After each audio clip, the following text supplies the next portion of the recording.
which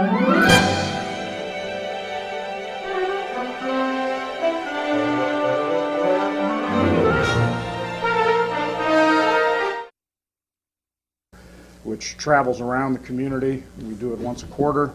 We take advantage of your neighborhood association meetings and ask if we can be present and talk about what's going on with city government.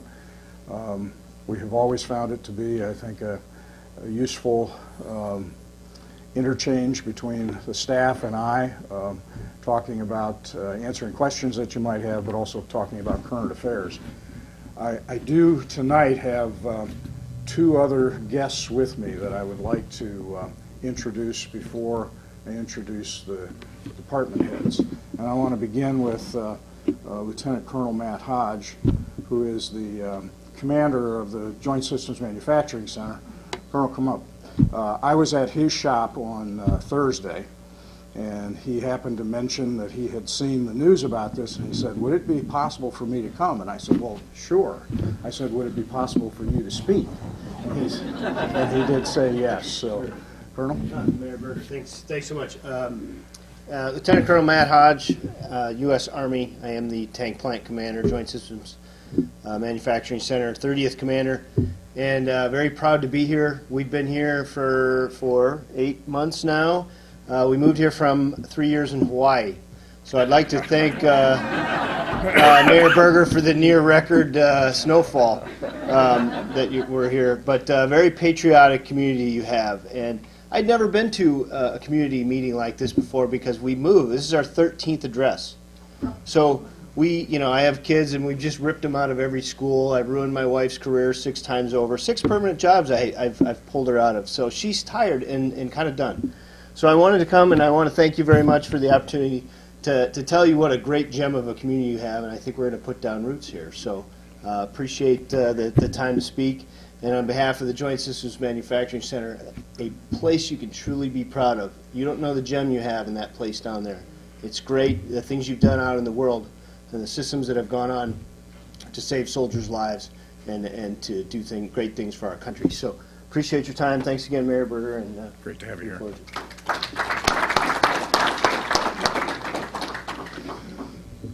It's the first time we've had a commander here at one of these meetings, and we appreciate that. But I do want to share another story about another commander because it's an important story. You know, often people use the name Lima as an acronym where you use every letter of the word to spell something out. And for years, it was used as kind of an insult to the community. Lost in Middle America is how it would be interpreted. Well, Lieutenant Colonel Alvin Brown, who was commander about 12 years ago, at the time that he and his family were moving on to another post, at the change of command ceremony, stood in front of everybody and was reciting how much they appreciated being here. And he reinterpreted Lima to mean life is more abundant. Which I think is a great way of understanding our community. And in that context, I'd like to also invite up Denny Glenn. Denny is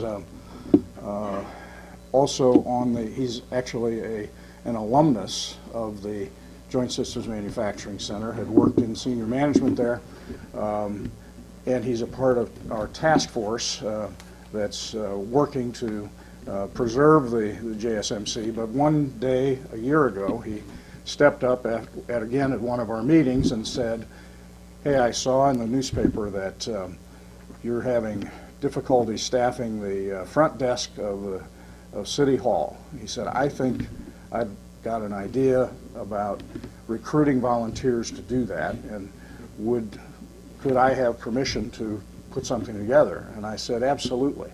Well, Denny has taken that and just run with it, and we now have a program called the Lima Ambassadors Program, and Denny is the father of the Lima Ambassadors Program. Glad you didn't say grandfather. Thank you, sir. Thank you, Mayor. I appreciate the opportunity to speak to all you tonight. Commander, good to see you again. Hua. I've been working with the commander since he traveled from Hawaii after living 3 years in Hawaii. I've been working with him off and on over the last several months and since he's been here, and you're going to find his face out in the community more and more, and the community is going to learn who Lieutenant Colonel Matt Hodge is. Thank you for being here tonight, sir. As the mayor said, we do have a new program, relatively new program, and several of you, I've seen your faces in some of the talks that I have given over the past year about this program, the Ambassador Program, and we're also privileged to have a couple of our volunteers back in the back. Just raise your hand, Dave and June. Dave and June are a couple of our volunteers. But they were part of our initial class that we had last June. Last June. And we started resourcing the lobby, the desk, in July. Since that time, during 2013, we've served over 1,000 folks who have come into the building looking for help or support, and we've been able to guide or direct them to the proper city offices. That's our task, is to help folks find the right office, make their trip to pay taxes a happy trip, or help speed up their visit so they can find the correct departments as they're making their rounds, or if it isn't in the building, to help direct them to where in the city they might get help with their particular issue or question they may have. We've had a very good time doing this. We have a core group of about 13 people now, and we're soliciting more and more volunteers. There's an 8-hour training class after you go through a Lima Police Department background check. And once we get a thumbs up from them, you go through the training, and then you start the scheduling to sit at the desk and help our citizens as they come in. You need not be a resident of Lima. That's one of the things that is unique about it. We take anyone who is a resident of the state of Ohio. So almost 50%, amazing stat for me, almost 50% of our volunteers are from outside the city limits of Lima. So people recognize that they're there to help anyone. It's another quality volunteer program that we're offering to folks who we know that Lima and Allen County has tremendous volunteer programs that people have an opportunity to go work with and for, from the Allen County Museum to the hospitals, to the schools, the park systems. You've got an opportunity to volunteer and spend your time and give back to the community. We offer another very quality program for people to volunteer to. So with that, you can look online at the city website for an application. And I'll be here after the meeting if anyone is interested. Thanks for the time, Mayor.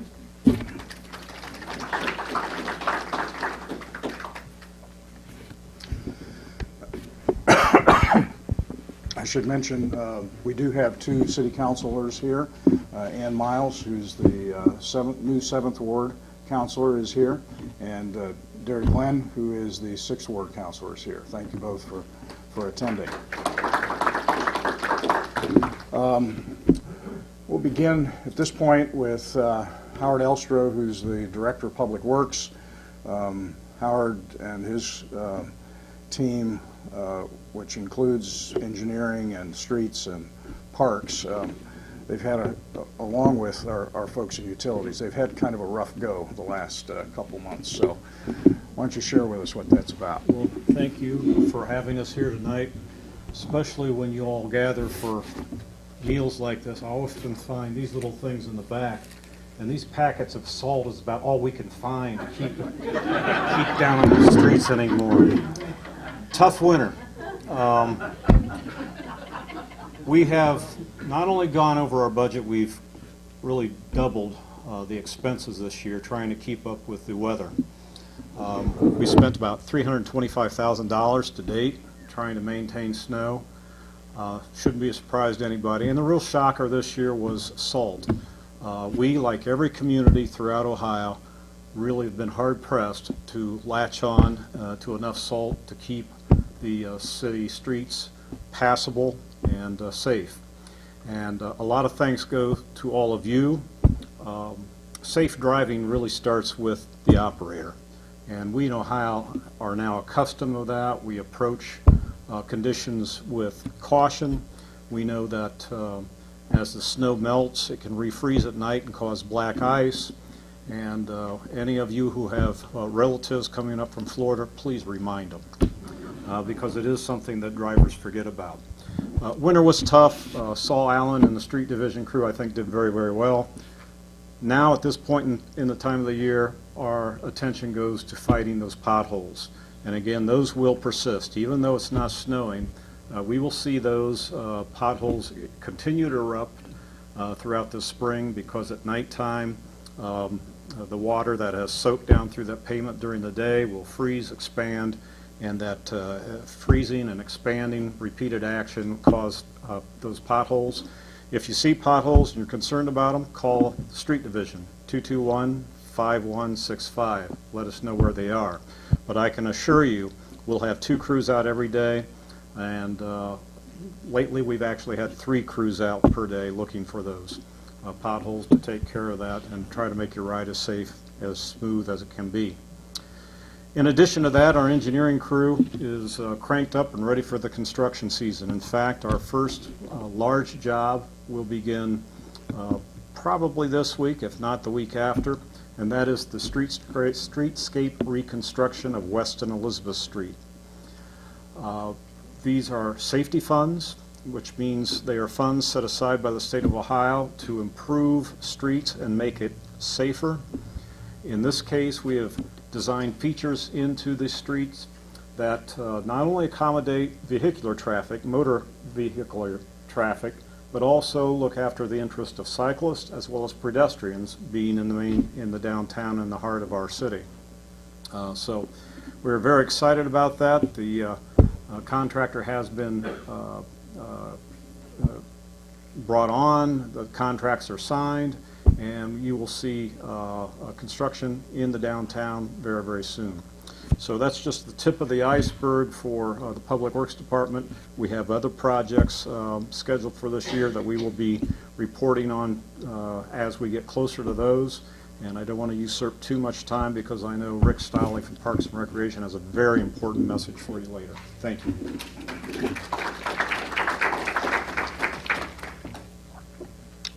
Thank you, Howard. Rick, why don't you come on up? Rick is the Director of Parks and Rec, and in addition to the normal activities this time of year, he's also got a special initiative underway in partnership with American Electric Power. Rick? Very good. Thank you, Mayor. It's always good to be back in the neighborhood. I think all the great things that took place in my life as a young kid growing up in and around this part of Lima, from working at the Eldora to running up and down the playgrounds of Westwood School and St. Charles and what have you. So it's always good to get back over here. As far as the parks, some of the things that we are doing, some of the initiatives, obviously getting ready to get the winter off of the parks. And that's quite a challenge. But we're going to be out there in the next couple of weeks, because everyone wants the parks to look like it did when they left last November. And an awful lot of snow and an awful lot of limbs and an awful lot of other debris that blow in and out of the parks. So we'll get in there. We're in there now. We're doing some work. So also just getting ready for our spring recreational activities, and a lot of sign-ups for our youth in baseball and softball. We also got our adult leagues starting up here in May, and those sign-ups will start to, here April. So we'll be very busy, very, very busy. But I do want to spend a sufficient amount of time on an effort that we're working with one of our recreational programs for a while now. The last 7 years, I believe, we've had the Lima Locos back in Lima and playing at Simmons Field.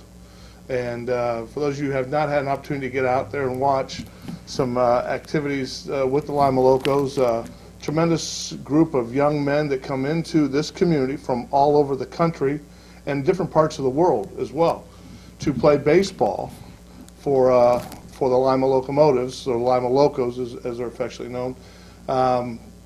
We've actually moved them into Simmons Field. the old Lima Senior High School field that was shared back in the day with LCC and Lima Senior. And long story short, they're there, and we're trying to make that a better place. It is, we've done an awful lot of work to the grounds there, and now it's time to enhance some of the other parts of the park. And we've reached out to the public, and we've reached out to some private industry, and waiting to hear some of that information back. But the tune of about $225,000 potentially at Simmons Field, with fencing and lighting and some field work, some asphalt things. Now, it's not all going to happen in 1 year, but the bottom line on this is part of that issue or that initiative is we were approached by some different folks, and this opportunity came up with American Electric Power. And it started back in late November, early December, where, give you a little background on this, they are seeking communities. And we happen to be one of 3 in the entire state of Ohio that they looked at and said, your project sounds like something we would like to get involved in, and that's relighting Simmons Field. And where they would help us through some incentive dollars in this program to relight Simmons Field with a higher efficient light, with knock down some of the kilowatt hours that are used over there. So in this partnership with the City of Lima, the county commissioners, the Chamber of Commerce, downtown Lima, and a number of other folks, we're looking to reach out to the community. And the challenge for us is this: we need to go out and get 750 friends that live in the city to get involved with one of the programs that AEP has listed. I have some flyers here that you'll see these around town. They've been out. We've had some different press in the newspaper and, of course, on TV and the radio. But the bottom line is there are a series of programs that AEP is offering, and if you get involved with this program, the city gets a point. We're trying to get 750 points. We're about 8 or 10% of our goal right now, and the clock is running. We wrap up on June 30th. So we have a little over 100 days to get this process completed, and it's pretty simple. There's a series of programs. If you go out and purchase a new appliance, we get a point, Energy Star appliance. If you recycle your old appliance, we get a point.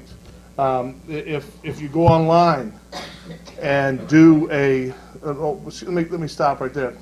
If you buy an Energy Star appliance, we've been to the local businesses, vendors that sell, and they've got this information there as well. You get a $50, no, Mr. Elster, remind me, is that a $100? $50 rebate on your appliance, and then there's a $50 rebate you get if you recycle your old appliance. So you're $100 to the good right out of the chute if that's something you select to do. There are a series of others that businesses are involved in, and then we also have our online opportunities. And 2 of them that I want to speak about today, we've actually got cards, and when you find a good volunteer, you stick with a good volunteer. And one of our folks that's going to work with us on this is Mr. Glenn, and I spent some time on Friday about this opportunity that's online. And for those of you who do get online, get the internet, set up an account with AEP, which is pretty simple. If you don't already have one, a lot of people do, but it gives you the URL, and there's 4 or 5 easy steps that are involved. You go in and punch in a few things, your phone number, which pulls up your AEP account, and you answer an online survey about energy savings in your home. It's an educational tool for you to see. It asks you questions like, how old's your water heater, how old's your furnace, what kind of windows do you have, and things of that nature. That then it will calculate for you different things you could do and the amount of savings that those things. And then when you do that, you simply hit calculate. It spits out this sheet for you and explains all those things, and the city gets a point for that. It's pretty simple, doesn't cost you anything, and it's AEP's way of saying, here are opportunities for you to get educated on energy-saving opportunities for communities.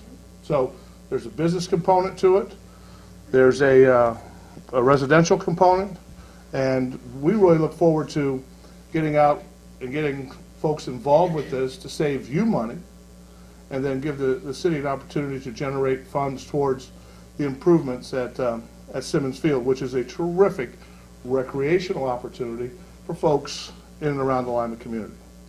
So I don't want to take a whole lot more time, but I have cards here. Mr. Glenn has cards. We are going to circulate these strategically throughout the community. I'll be here after the meeting. If you want to learn more about it, I've got the flyers. And then the easy steps. The second step that's also included on here is just going online and taking the Energy Savers Pledge. It asks you a couple of questions about how you plan to save energy. You do that, and we pick up 1/20th of a point for those. Okay, it's a little bit easier, that's why, but so for every 20 folks that do that, we pick up a point. And again, the meter's moving both for the time, but we're also increasing because of the involvement of people here in the community. And we see it as certainly a win-win, and we would encourage you to get involved with this program. And if you have any questions about it, you can give us a call at the Parks and Recreation office, or again, pick some of these cards and or flyers up from me this evening. Thank you all very much. Thank you.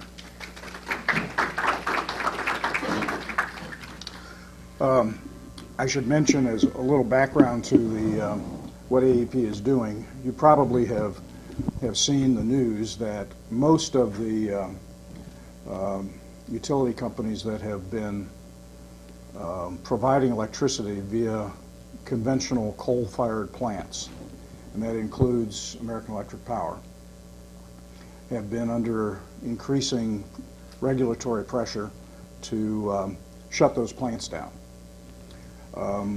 And in order to basically adjust their electricity load, they are now offering these incentives for conservation. So this is a very serious effort, and as Rick said, we're a pilot community because they want to see what's going to work as they roll this out throughout the state and throughout the rest of their service delivery area. They're trying to adjust their overall load, and at the point at which they go to planning future electric generation, they don't want to be overbuilding for the demand that's there. So whether you're a business and needing to replace your old T8s, fluorescent lights, or whether you're a home that needs to also think seriously about a variety of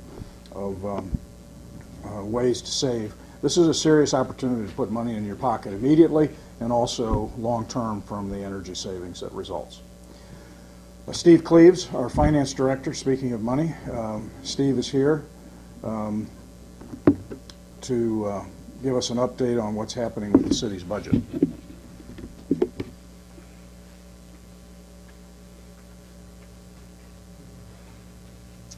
Good evening, everyone. I'm glad to be here. I know if you've been reading the newspapers, you're probably well aware that the city is in fairly good shape with its finances.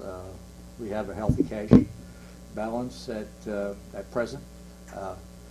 That's due to the efforts of the mayor and the administrators restraining their cost during the past 10 years, I'd say. City actually has cash reserves which are much higher than the national average. Now, part of that is due to some temporary fortuitous events which happened. We sold some property to the Lima Energy project last year, which brought in $1.5 million. So that was a big help to our cash balance. But frankly, the biggest savings we've had over the years is manpower costs. We have really tightened down on replacing attrition within the city. Wherever we could, we've done with fewer numbers of employees. Where it was possible, we combined jobs, reorganizing departments, shifting work functions. And frankly, where there were some results of that shifting of work, we ended up with slots that could get by with part-time labor. And we have contracted a lot of those part-time labor slots. Those have saved us annually upwards of $1 million a year. So I would say since the recession hit, of our cash balance, over half of it, well over half of it, is due to the fact that we had that part-time labor and that contracted labor in our budget. I often have a series of charts that I show which indicates the manpower drop that we've had, our cash reserves, and a lot of information. It gets fairly complex. Just to simplify that message of the importance of controlling those labor costs, I just brought one chart, actually two, and I modified one a bit. Again, on the labor side, this is an old chart. It's 2009. This is the first year of the recession is when I prepared this chart. But this goes back to 1995, and it shows a huge reduction in our manpower. It's about 25%. Now that resulted in a lot of cost savings. 75% of our costs are labor, because we are a service organization. So we have a lot of people in the streets. We have police officers. We have firefighters. That's what we do. It's very heavily labor intensive. That's 75% of our costs. And I have this pie chart that I always show to demonstrate that. I'm just bringing the same old chart back. A little modification. This is the labor. This is the salaries, fringes, and health care. I turned it into a little Pac-Man. If we don't control these labor costs, and if we don't continue to utilize lower cost labor when we can, that Pac-Man's going to eat up our cash balance. And if we replace temporary labor, contract labor with full-time employees, we will end up laying off those full-time employees, and we will also end up laying off current regular employees within a 3 to 5 year period. So it's extremely important that we continue to control those costs, and I just really can't stress that enough. It needs to be clear to everyone. The administration has a fiduciary responsibility to manage your taxpayer money efficiently. We are not in the business of paying people more money or more benefits than are necessary. I think the taxpayers of the community demand that we have run this city efficiently and be wise stewards of their tax dollars. And we intend to continue to do that, and we will vigorously look at those manpower expenditures and ensure that that labor force mix is what is necessary to provide the essential services that you require and demand, and we do that as efficiently as possible. Thank you.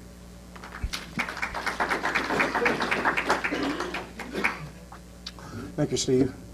I see we have Major Chip Protzman here from the Lima Police Department. The chief was heading out of town with his wife, and the three majors had to draw the straws, and Major Protzman got the short straw.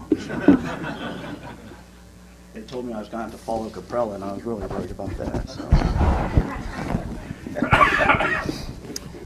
You may have heard the chief talk about this already, but every year the city, the police department participates in the uniform crime reporting, data that we report to the FBI, and then we can keep track of our crime trends.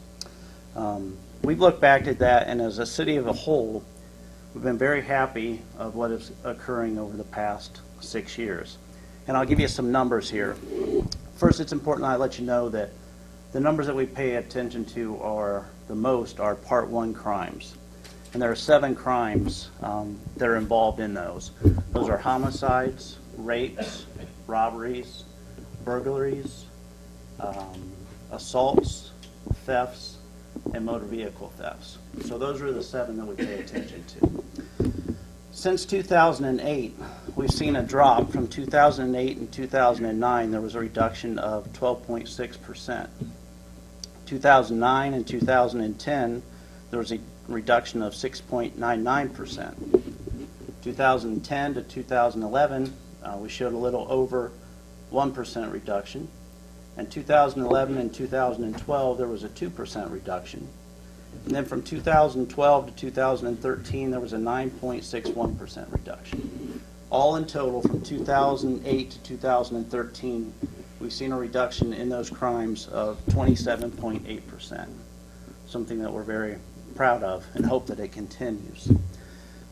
To give you some numbers just for Westgate of what you're interested in, I will tell you that from 2012 and 2013, there were 39 UCR Part 1 crimes in 2013.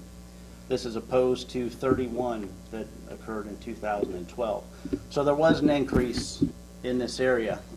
However, because of that, for that increase, there were 5 more burglaries in this area than the year before. There were 3 more larcenies, and there were 3 more motor vehicle thefts than there were in 2012. I'm not sure if many of you are aware of this, but we had a real problem of vacant houses, of people breaking in and stealing the copper or other metals that they could take to recycling places and get paid for it. That's what was going on here. When you have those type of people in this area, the thefts and the motor vehicle thefts go along with those as well. So we have a thing with our pinpoint policing where we identify the problem, try to put the officers where those problems are occurring. And we did that last year in this area and other areas. And we think we have the people who are responsible for that. All of them, we can't pin on them, obviously, but they have dropped dramatically since that time. So that's the reason for the uptick in this area. I also looked at some numbers for incidents, and these are reports that we take in areas from anything from vandalisms to homicides, so all crimes that we come in and take reports on. There were 16 in 2013, and I'm sorry, I'm looking at these from the beginning of January till March 13th is what I did, comparing 2013 to 2014. So in 2013, there were 16 incidents in this area, and there have been 18 in 2014. I think I can explain that to you as soon as I talk about the calls for service. Calls for service are anything that officers go out on, whether they're getting out on foot and walking around an area or there's a barking dog that they get sent out to. They always give them a number, a call for service number, and that's what we keep track of. In 2013, there were 118 calls for service in this area, and there were 150 in 2014 so far this year. However, during that time, you've had 13 more accidents, 8 more civil complaints, and those can be anything from property dispute, a divorce is going on where people are fighting over the property. There were 9 more foot patrols, so officers were getting out and have been walking around in this area 9 more times than what they had been last year. And we had 9 more observed vehicles, and what those are is if an officer sees a suspicious vehicle parked someplace with somebody inside, they'll get out and check on them. If you get rid of those numbers, then you'd have less calls for service in this area than what you had in 2013. And the incidents There were higher. I told you that there were 16 in 2013, but 18 in 2014. There was a weapons carrying, and there were some other observed incidents where the officers, because of them being out walking around and looking at things in this area, they're generating more calls, which is going to drive the calls up here. So it's not a bad thing. When they're in an area, obviously more things are going to happen. So because of the break-ins in the houses last year, they're continuing to be in this area and making sure that that's not occurring anymore. So, any questions about numbers or anything I can answer, I'd be more than happy to. Thank you very much.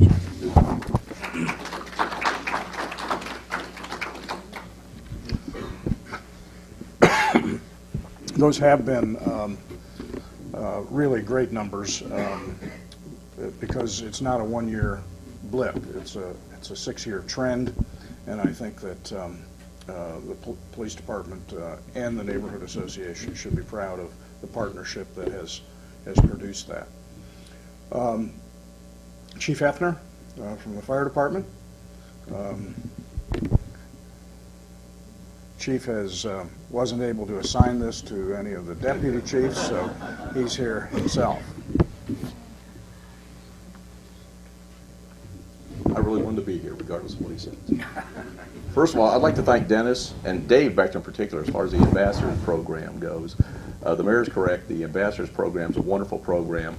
I am notoriously absent-minded, and Dave in particular, he lets me in the door if I forget my ID card. It's, Chief, didn't you come in with an umbrella? Chief, didn't you have a jacket with you? Chief, do you have your notebook as I'm leaving the building? So they are a very helpful, group of people, particularly Dave, because he watches out for me.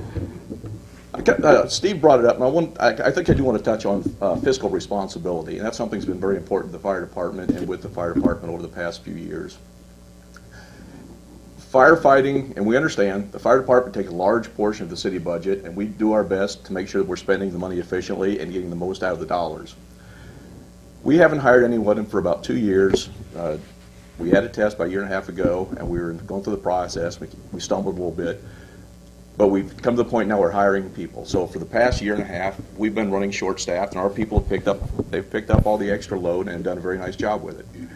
But as we're hiring people, we're going through the interview process, and we're more careful about who we hire. Again, we do background checks. We're always very careful. We always do the background checks to make sure these people can be hired, make sure they're safe, make sure they'll do a good job. We spend a lot of time in the background checks. But we found this last go-round with the testing, we had a lot of people that tested that came to us with all the skills needed. And it's important now because firefighting and the fire service requires a lot more education, a lot more time and training than it did here, even 25, 30 years ago when I came on. When I came on, they gave you a badge, they gave you a helmet and a coat, follow this guy, they'd send you to school for 10, 12 weeks, you came back, you were fireman. You did everything you needed to do. It's no longer the case. We did some checking and did a little bit of research.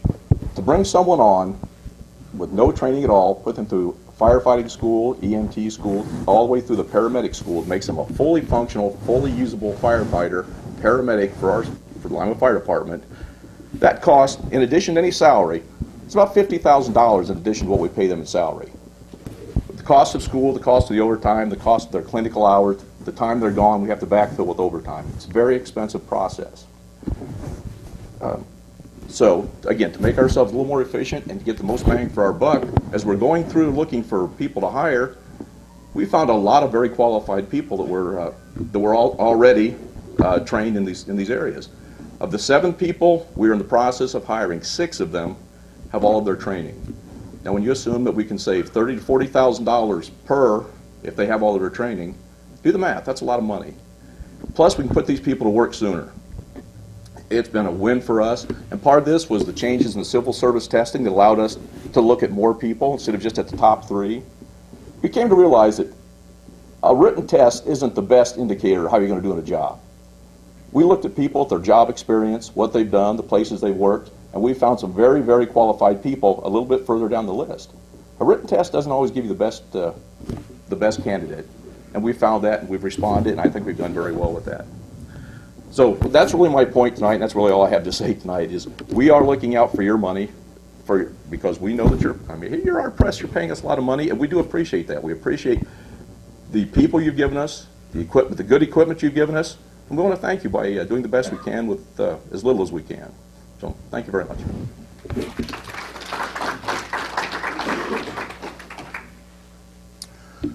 Vince Osier is the Director of Human Resources, and Vince is here to comment on our variety of HR challenges. Thank you, Mayor. Good evening, everybody. I'll just take a couple moments. The first thing is something the Finance Director already talked about.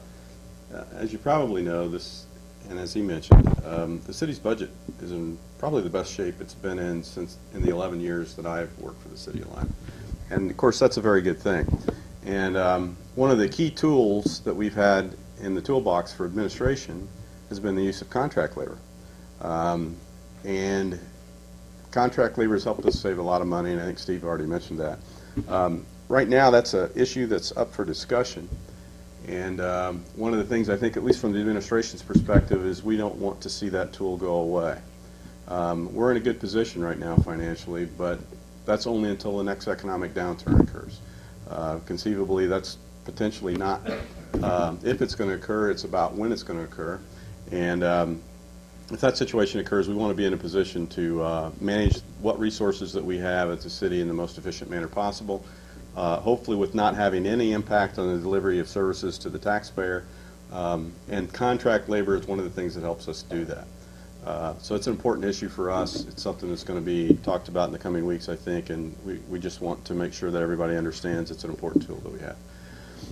The second thing, at least from an HR perspective, that's going to be happening over the next, hopefully several months. Hopefully it'll be something that will be complete by the end of the year. In the last half of last year, we started the process with the Civil Service Board and City Council to change our civil service rules.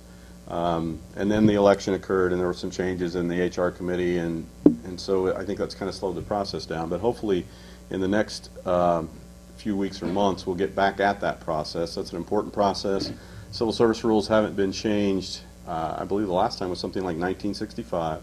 So they're very outdated, at least from an HR perspective. There's been all sorts of changes to labor law that have occurred in that time period. So it's important that we look at that. And it's been a good process, at least up to now, so hopefully it's, like I say, it's something that we'll get finished before the end of the year. So really that's all I have for tonight. So thank you.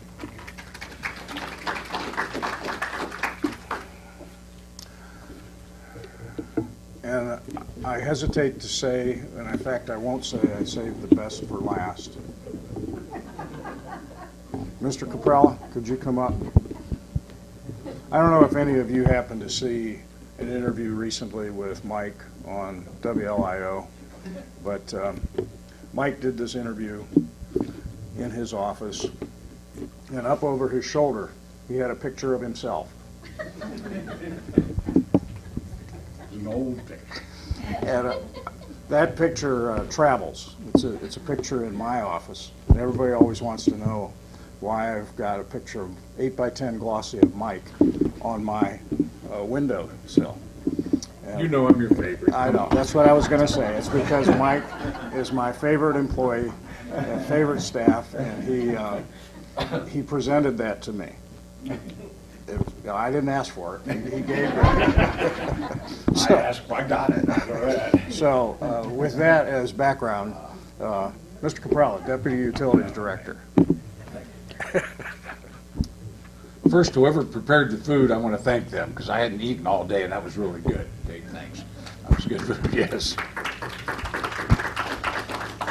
Secondly, I get a little nervous looking over my shoulder and making sure nobody's back here. So I've been here before. I just got to get over that part, too. So,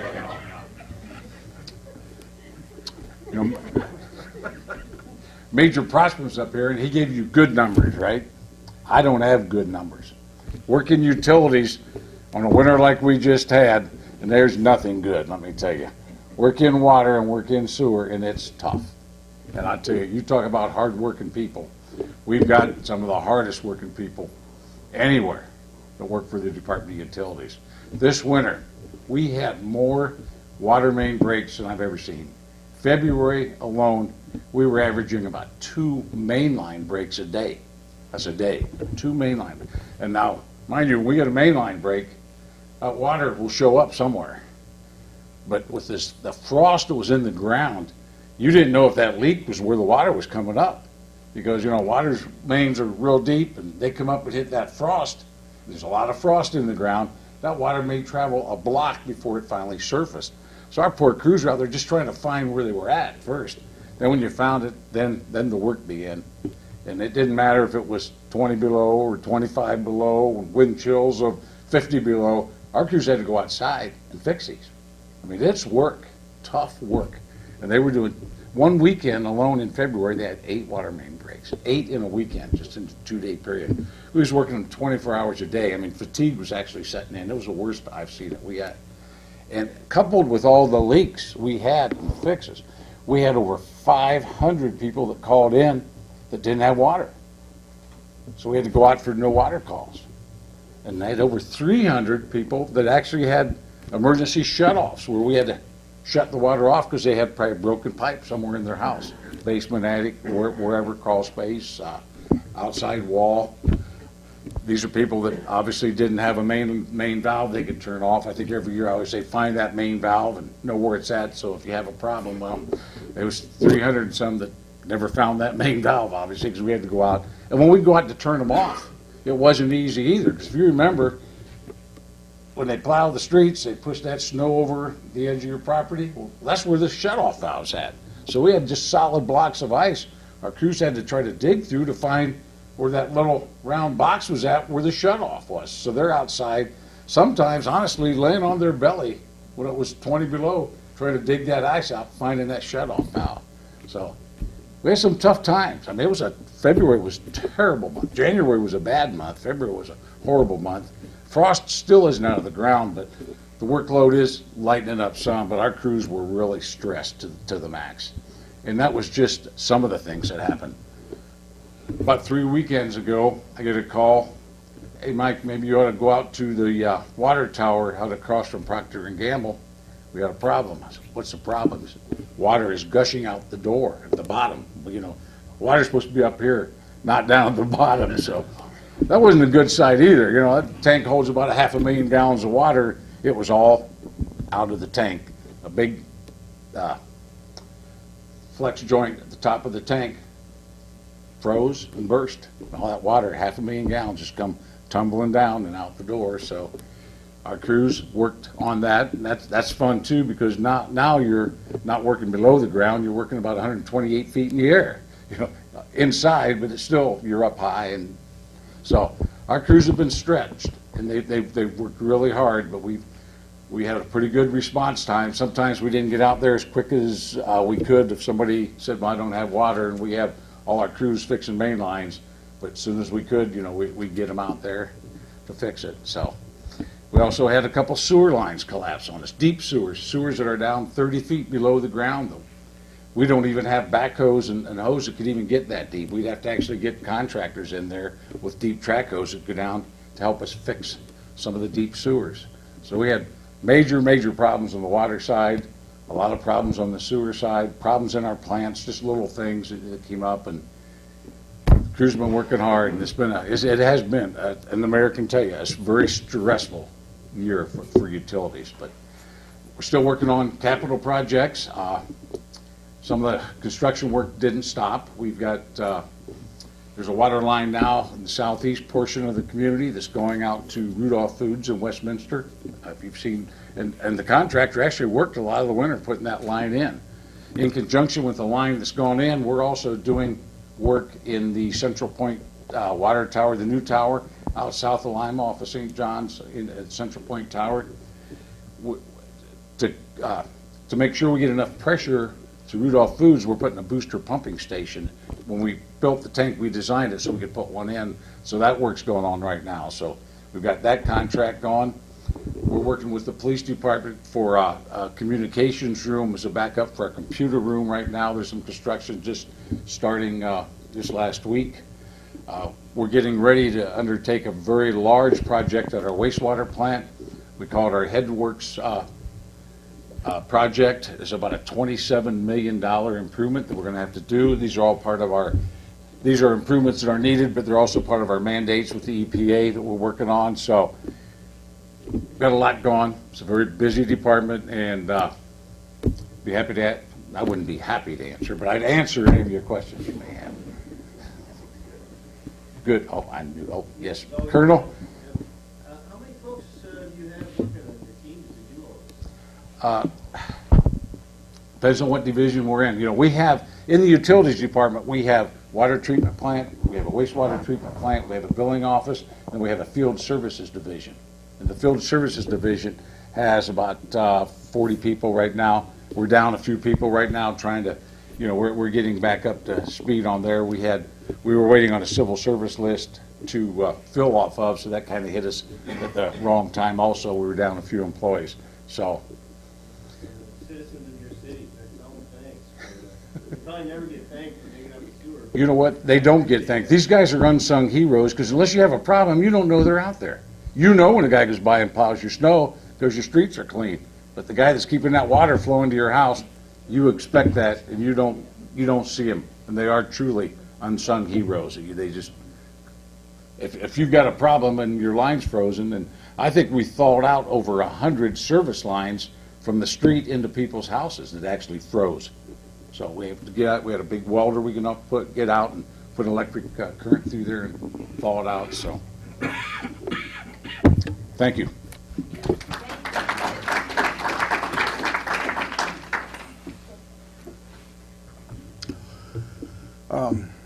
I know several staff are traveling today, so they weren't able to be here.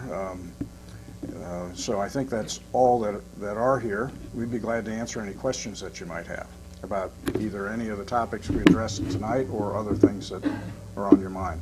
Does Lima have a 211 project? Do we have a 211 project? We do have a 211 number, which is 211, and it's done in conjunction with the United Way and a service based out of Defiance. So there is information via that number for community services. Yes. Bob? Anything new on the cable road crossing down the street? You're talking about the railroad? Yes. Well, I do know there's a gentleman who's working to try to get the attention of the railroad and the PUCO.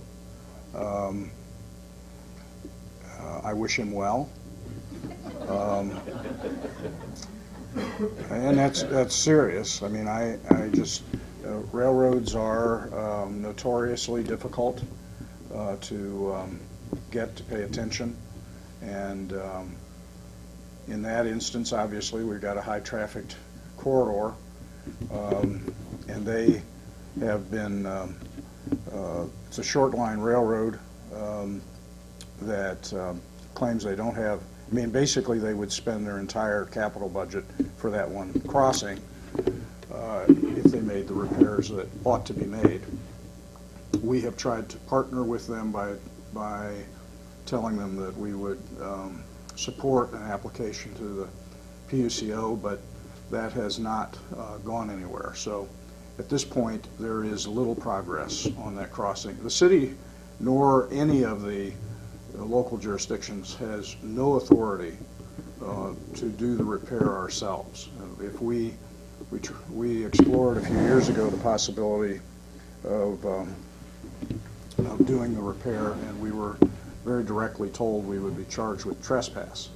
It's not a part of the street. It is property that the railroad owns, and they are solely responsible for it. So all we can do is we get the calls, we relay those calls to the PUCO, we regularly place our own complaints with the PUCO, and it has not yielded the desired results. Everybody sues people. Can't we sue them? Everybody sues everybody for everything. Howard?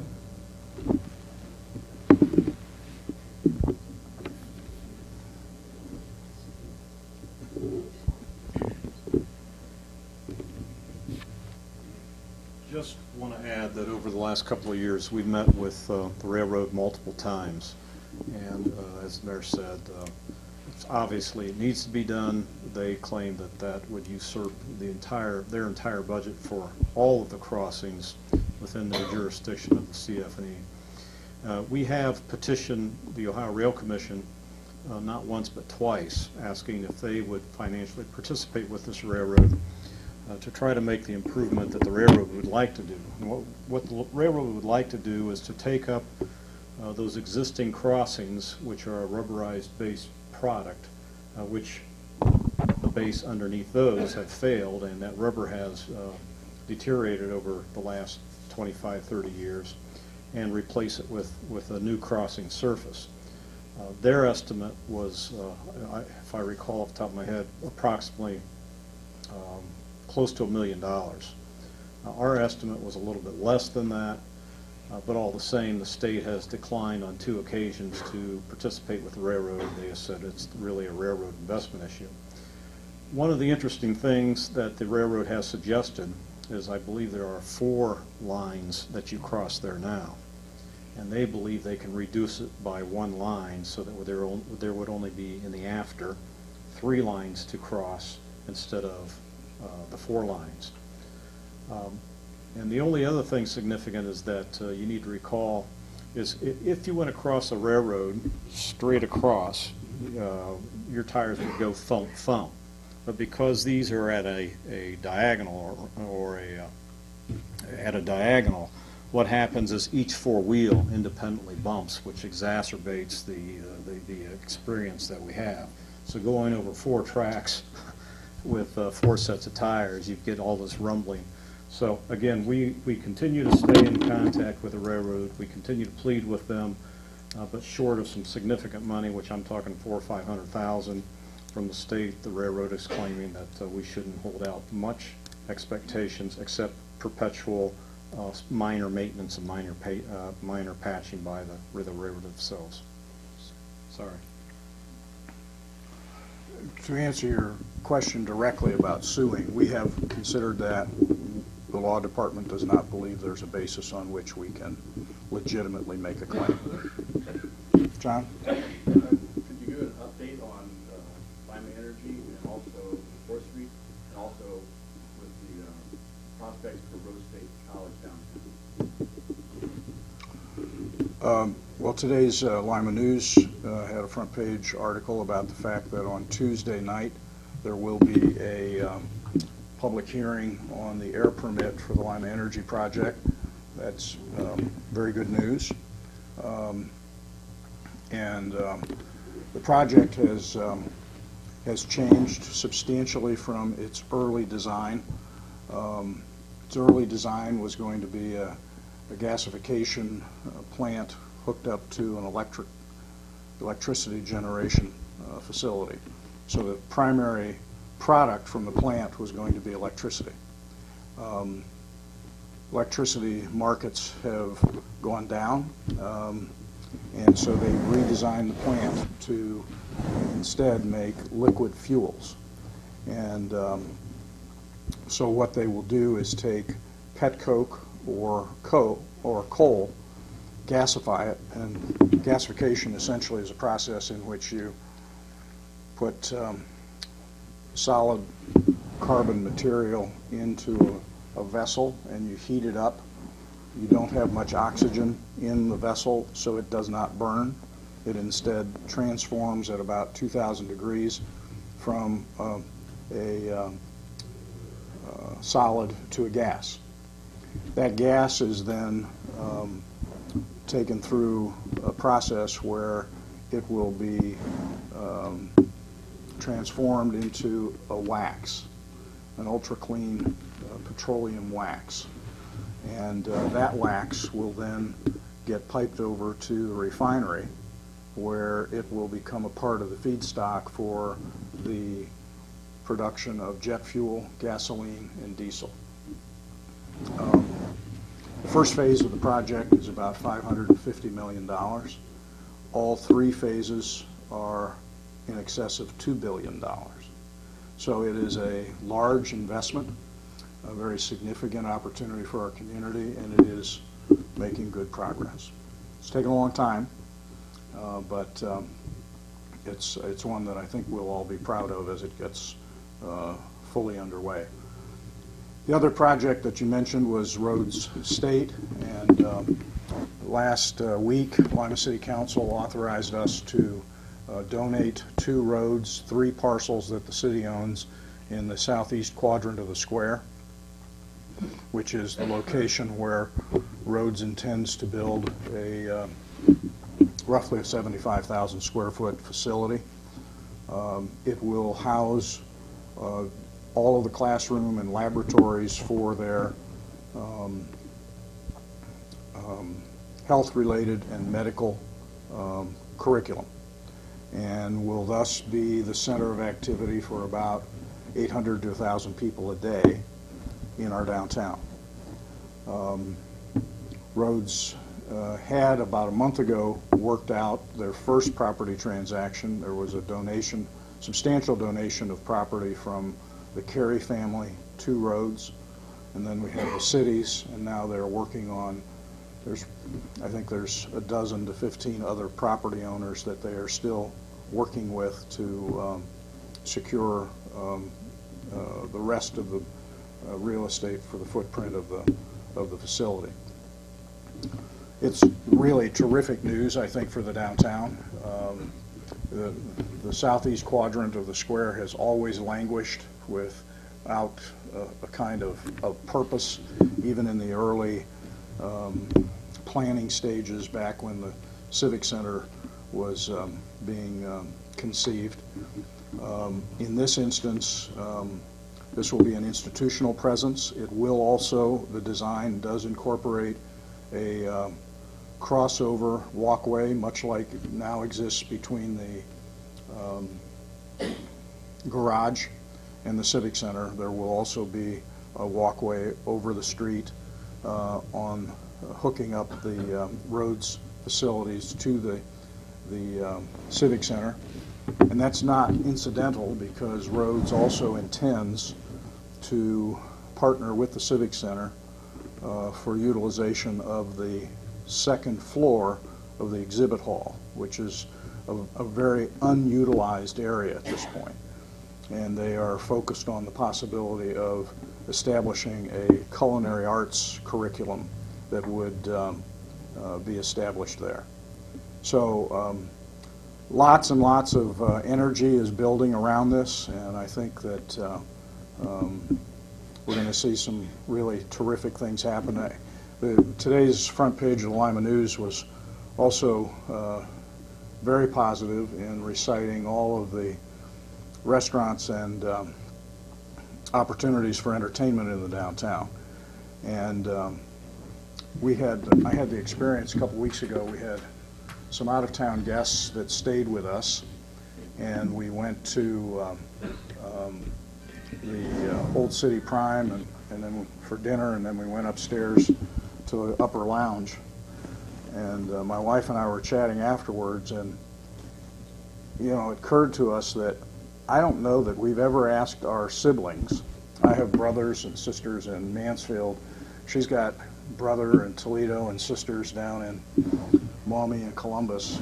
I don't know that we've ever asked them to come home and go to dinner and enjoy the music in downtown Lima. But I think that's exactly what I have to do.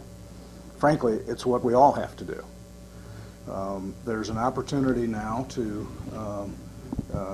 really support what has been developed. Some people have really put some major money into these businesses and facilities. And whether it's the Broadway shows and other shows at the Civic Center, or whether it's the restaurants, the lineup in the downtown is terrific. And we need to really be deliberate about inviting people in.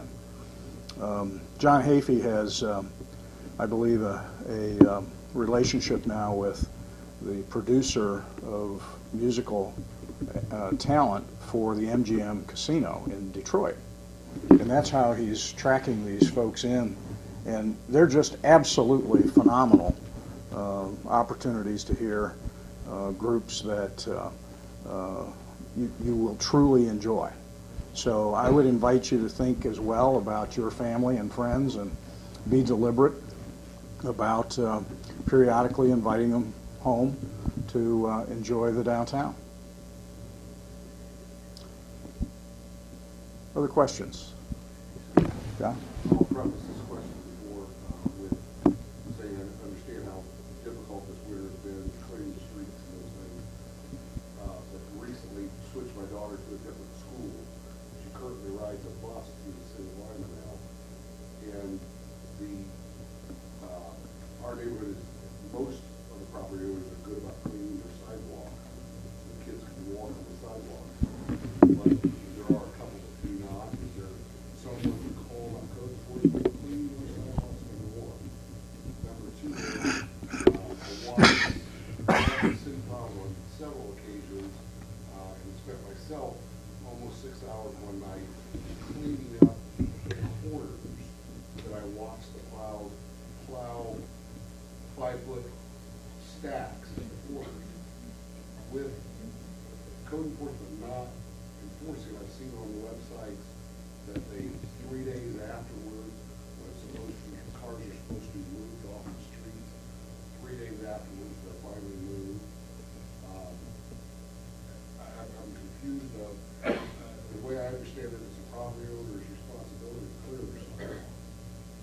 And secondly, with these cars being parked in the streets, the plows can't get to an area where they can get close enough to the curbs, and with them plowing these huge mounds into the streets at the sidewalk areas where the kids are supposed to be walking. Come 3 o'clock in the afternoon, you have 30 to 40 kids walking down the center of the street. Can't get to the sidewalk.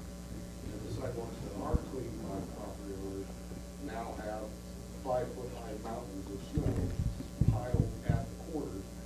And quite honestly, it's extremely unsafe. Well, there were a number of questions there. So let me just express our general frustration with, this whole topic.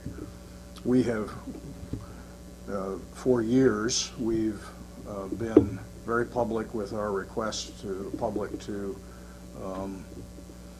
clear their sidewalks. That there is we do have an ordinance, and the ordinance essentially says that within 4 hours after, within 4 hours after the end of a snowfall, you are to have shoveled your sidewalk. This year we did begin to issue citations. And as we did that, we were aware that there are people who have special circumstances. So one of the first ones that complained was a person who was 93 years old. We understand that. We did ask that individual to please hook up with someone that could yet take care of it.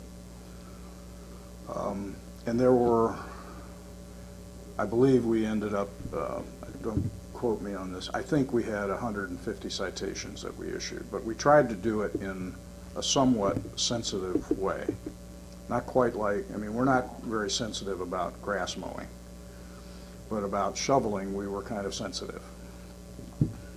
Because we also recognize that our plows, and it happens to me, I've got a narrow boulevard, and so as soon as I get out there and I plow my sidewalk, the plow has come down and pushed it back on top. I understand that. It doesn't make me feel any better that I'm the mayor and it happens to me either. So we simply, That's not what I'm referring to. but those are, 4 and 5-foot stacks at the end of the street. okay. We do not have the, there were people that asked us, for example, to target the schools and basically make a commitment to go and shovel everybody's sidewalks within, say, a 2-block area of schools or particular areas. We don't have the horsepower for that. There just isn't.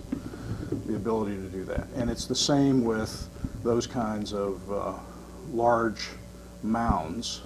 The best we were able to do, I think, was in the downtown. We were able to get rid of some mounds. But throughout the residential areas, we were not. We're completely unable.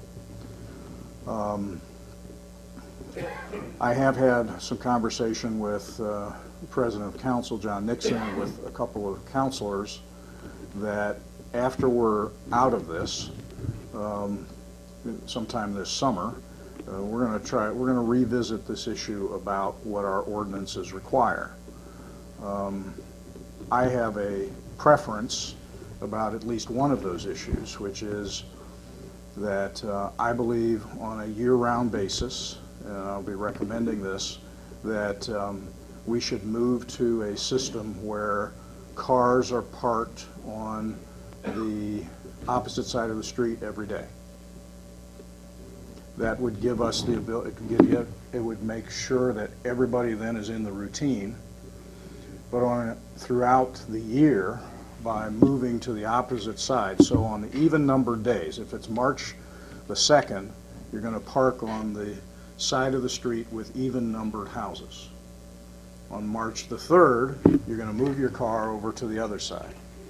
And what that would then accomplish is that it would clear the street so that we could get our street cleaners down them during the normal season. And then in the winter, it would it would also allow us to get plows down the street. So there's going to be a variety, I think, of ideas that come out of this experience. I'm hopeful we don't ever again have to contend with 30-plus snow events, but if we do, I think we need to be better prepared. We need to have ordinances that give us some different options. The other thing I would add is, as you go up and down the street, there are a lot of properties where they're either vacant parcels or people aren't there in the winter. They've headed for the, sunnier climes in the south. So the whole question of how we deal with absentee owners is also one that we've also got to be having some public dialogue about. But I think we all recognize that we've got to do a better job as a community dealing with the opportunity for pedestrians to get up and down our streets and sidewalks.